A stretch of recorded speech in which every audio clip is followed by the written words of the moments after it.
ఇక Iran Israel యుద్ధంతో ప్రపంచ దేశాల ప్రజలు వణికిపోతున్నారు. వరల్డ్ వార్ 3 వస్తుందేమోనని హడలిపోతున్నారు. ఇరాన్, ఇజ్రాయెల్, అమెరికాల మధ్య మొదలైన యుద్ధం పశ్చిమాసియా దాటి ప్రపంచ దేశాలకు విస్తరిస్తోంది. ఇరాన్పై జరిగిన దాడులకు ఆ దేశం ప్రతీకార దాడులు చేస్తోంది.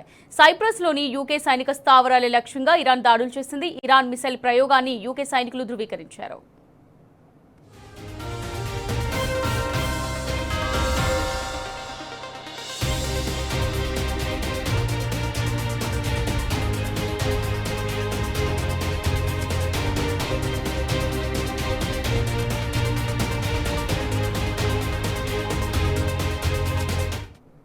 ఇక ఇరాన్ ఇజ్రాయెల్ యుద్ధంతో ప్రపంచ దేశాల ప్రజలు వణికిపోతున్నారు.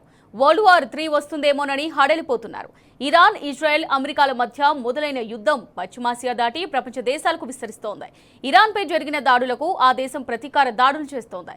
సైప్రస్లోని యూకే సైనిక స్థావరాల లక్ష్యంగా ఇరాన్ దాడులు చేసింది. ఇరాన్ మిసైల్ ప్రయోగాన్ని యూకే సైనికులు ధృవీకరించారు.